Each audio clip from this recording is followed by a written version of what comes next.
Hello friends, welcome to our channel. आज हम start कर रहे हैं करंट का एक और टॉपिक। फास्टैग के नियम देश में 17 फरवरी से बदल जाएंगे।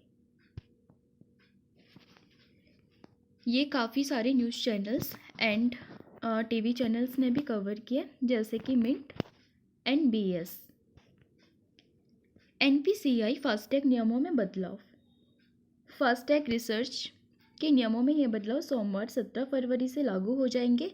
अब अगर टोल बूथ पर पहुंचकर आपने अपना फास्टैग रिचार्ज किया तो ब्लैक लिस्ट हो जाएगा और आपको बूथ पर दुगना टोल चुकाना होगा।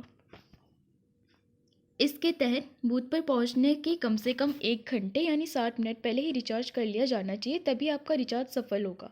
अगर 1 घंटे से कम समय में रिचार्ज किया गया तो ये है, उसे बूथ पर इस्तेमाल नहीं किया जा सकेगा।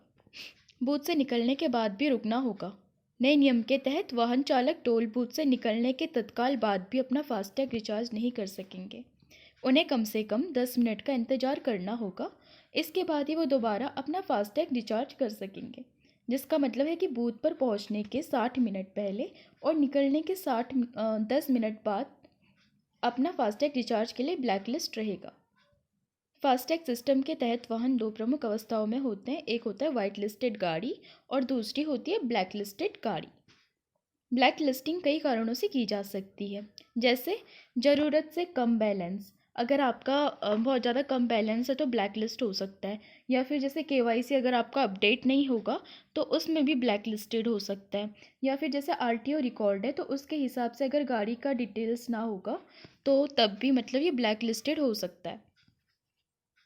फास्टैग अगर ब्लैक लिस्टेड होगा तो कैसे ठीक होगा?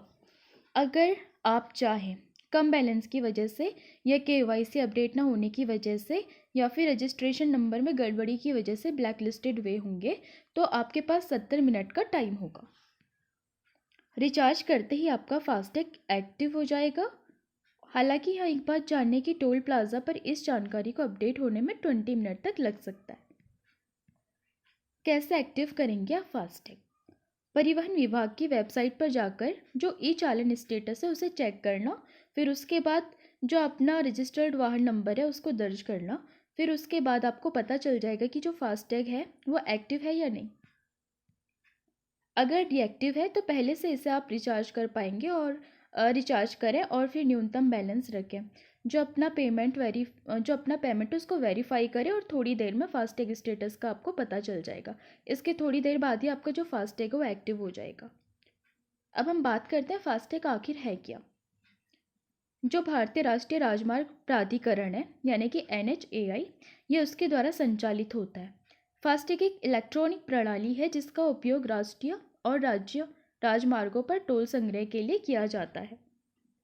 फास्टैग टोल संग्रह के लिए रिचार्जेबल RFID निष्क्रिय टैग है, जिसकी कोई समाप्ति तिथि नहीं होती, यानी कि ये कभी ख़त्म नहीं हो सकता। मतलब इसकी जो टाइम लिमिट है वैसा कुछ नहीं होता है। एक फास्टैग की वैधता 5 साल तक होती है। इसे अप्रैल 2016 में शुरू किया गया था। फास्टैग के उपयोग के लाभ। टोल प्लाजा पर प्रतीक्षा के समय में कमी आएगी, ट्रैफिक की भीड़ को कम करेगा और जो टोल प्लाजा है वहाँ पर प्रतीक्षा समय में भी कमी आएगी और यातायात का प्रभाव सुचारू रहेगा, ईंधन की खपत को भी कम करेगा और वाहनों के निष्क्रिय रहने में कम उत्सर्जन करेगा। तो चलिए दोस्तों, आज के लिए इतना ही। अब मिलेंगे नेक्स्ट वीडियो में। अगर आपको पसंद आए तो लाइक कीजिए, शेयर कीजिए, सब्सक्राइब कीजिए ताकि आपको ऐसा कंटेंट मिलता रहे। और अगर आप PDF चाहते हैं तो आपको टेलीग्राम पर जुड़ना पड़ेगा, जिसका लिंक आपको डिस्क्रिप्शन में मिल जाएगा। Thanks to watching.